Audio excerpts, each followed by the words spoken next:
El pasado lunes arrancó la aplicación del primer desmonte del subsidio a la tarifa eléctrica, lo que provocó un aumento en el precio del servicio que pagan los clientes residenciales de las empresas distribuidoras EDES de hasta 53.89 pesos en promedio, dependiendo el nivel de consumo. Investigando sobre esta medida por parte del Estado dominicano, encontramos varias irregularidades que deberían ser tomadas en cuenta antes de cargarle a la sociedad el aumento en el costo de su facturación por el consumo de energía. Cristian Cabrera, en El Sol de los Sábados de Sol FM y RCC Media, lo explicó con datos reales. Esta semana fue anunciada la desescalada del subsidio, el desmonte de una buena parte de los subsidios que hay con la energía eléctrica en nuestro país. Esta sobre todo viene a afectar directamente a las familias más desposeídas, que indiscutiblemente aquel que pagaba 1,000, 2,000 pesos de luz, bueno, usted dirá 50 pesos. ¿Qué significa eso? 45 pesos. Eso es prácticamente nada. Bueno, eso obedece al 1.4% más o menos que tocará pagar por encima de lo que se pagaba anteriormente. Este desmonte ocurrirá hasta 2026 y que ocurrirá de la manera siguiente. Ese aumento será proporcional al 1.4% de su factura energética cada 3 meses. Es decir, que cuando estemos ya a punto de finalizar este gobierno, estaríamos aumentando por encima de muy cercano al 15% de la factura energética en la República Dominicana, no de la inicial, sino de la última factura. O sea, cuando usted lo sumaría totalmente, no es el 1.4% que le van a aumentar cada 3 meses sobre la factura de principio. No, sobre la factura última que usted tenga. Todo aquel que sabe de rentabilidad o de aumento sobre la base y los intereses, conoce bien qué esto implicaría para la población dominicana. La tarifa eléctrica está subsidiada por el gobierno actualmente, de 0 a 200 kilovatios. El precio es de 4.44 pesos. De 200 a 300 es de 6.97 pesos. De 300 a 700 es de 10.86 pesos. Y si el consumo es más de 700, el precio por kilovatio es de 11.10 pesos. La diferencia es que si el consumidor se pasa de los 700 kilovatios, pierde el subsidio y la factura está basada solo en el precio de 11.10 pesos por kilovatio consumido. Estoy de acuerdo con el desmonte del subsidio eléctrico. El subsidio es suicidio.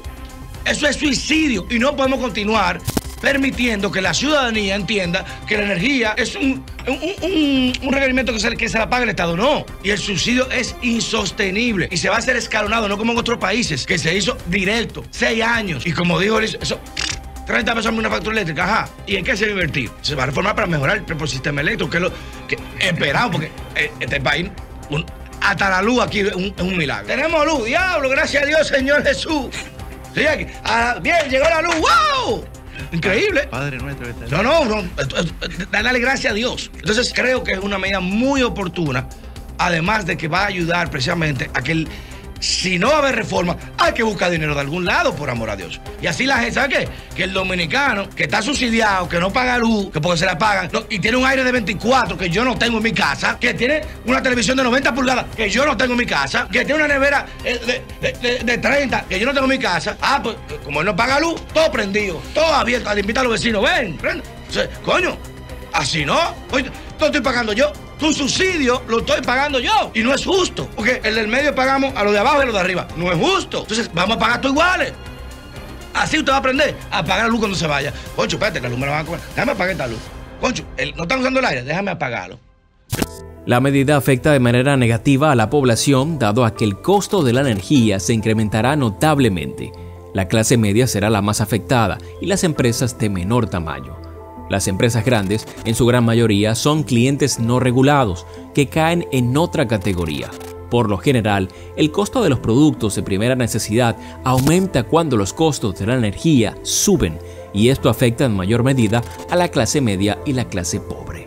Con la reforma fiscal ocurre lo que está ocurriendo ahora con el subsidio eléctrico, que al desmontarlo, ¿a quién se le da en la cabeza? A la clase media. Al desmontarlo, ¿a quién se le da en la cabeza? A los pobres. Entonces, la Fuerza del Pueblo, por ejemplo, le está pidiendo al gobierno que posponga el desmonte del subsidio eléctrico. Ellos calculan que esto va a impactar por lo menos en un 3%, va a crear un sobrecosto por lo menos de un 3% de la tarifa actual. Ojalá sea así. Esto que se le está quitando ahora es una partecita del subsidio. entonces se le irán quitando por parte el subsidio. Y cada vez que se le quite una partecita, ahí hay un palo para la clase media. Mientras tanto, nos preguntamos, ¿y los clientes morosos? ¿Y los que no pagan? Bueno, eso no tiene ningún problema. Porque ¿qué hace que desmonten el subsidio? Ellos sabían que había subsidio. No sabían que había subsidio. Ahí no hay problema. El problema lo tiene el que paga. El problema lo tiene el que cumple. El problema lo tiene el que no puede evadir. Ese es el que tiene problema. Cuando la gente aterrice, no es lo mismo que plantearlo. Ya lo tenemos. Ya lo tenemos. Ya sabemos que vamos a pagar más. El lío está cuando empecemos a pagar más y tengamos el impacto real de lo que esto representa. Sin embargo, surge una interrogante. ¿Por qué desmontar el subsidio eléctrico?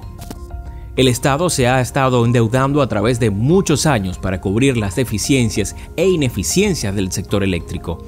Las distribuidoras tienen pérdidas que rondan entre 20 y 30% de la energía servida. También tienen una nómina de empleados muy voluminosa y otros gastos administrativos que las hacen muy ineficientes. El gobierno no puede seguir asumiendo las ineficiencias del sector y tiene que obligar a las distribuidoras a reducir sus costos y al mismo tiempo mejorar el servicio y los niveles de cobranza. Sin embargo, para el especialista en proyectos hidroeléctricos Bernardo Castellano, lo que sucede en el sector tiene muchas irregularidades que, si se corrigen, se podría evitar cargarle a los ciudadanos un costo adicional por el servicio eléctrico. En 14 meses no han hecho una licitación para compra de materiales gastables y material que se necesitan para el día a día de la distribuidora. Por ejemplo, las averías, los contadores que se dañan, ya sea porque la gente los daña, trata de hacer fraude, porque se dañan, porque son elementos electrónicos y por problemas de voltaje se dañan, etcétera. Sucede que ahora usted es un cliente que tiene su contador, sufre una avería y prácticamente la distribuidora no tiene contadores para sustituírselo. Entonces usted pasa de ser un cliente medido, que se registra su consumo, a ser un cliente que no tiene medición, que le cobran un valor fijo, no importa lo que usted consuma. En enero-julio del 2020 se gastaron $58 millones en nómina. Sin embargo, en enero-julio del 2021 ese gasto en nómina subió a casi $64 millones. O sea, ha habido un aumento de $6 millones en 7 meses. El único condicionante para usted comenzar a discutir la posibilidad de subir la tarifa eléctrica es que las distribuidoras tienen que llevar sus gastos corrientes al 10% de los ingresos. ¿Cuánto es hoy el gasto corriente en términos de porcentaje con relación a los ingresos? 24%. Estamos hablando que 14 puntos porcentuales por encima del umbral que estableció el PRM y Antonio Almonte como máximo para hablar de aumento de tarifa. ¿Cuánto representa eso en términos de dinero anual? $200 millones. Que según su planteamiento del 2019, antes de usted estar hablando de aumento de tarifa, usted tiene que reducir ese gasto en $200 millones al año. Porque es más fácil cargar a la gente que ellos apretarse el cinturón. O sea, tú me vas a decir a mí que en 14 meses tú no has sido capaz de adjudicar una licitación para comprar medidores, transformadores, herrajes que se necesitan en el día a día. Eso es gerencia. Eso es una gerencia efectiva. Eso pasaría en el sector privado. 14 meses. Sí, eso es así. Algo que es vital para la operatividad de la distribuidora. ¿Qué es lo que está pasando?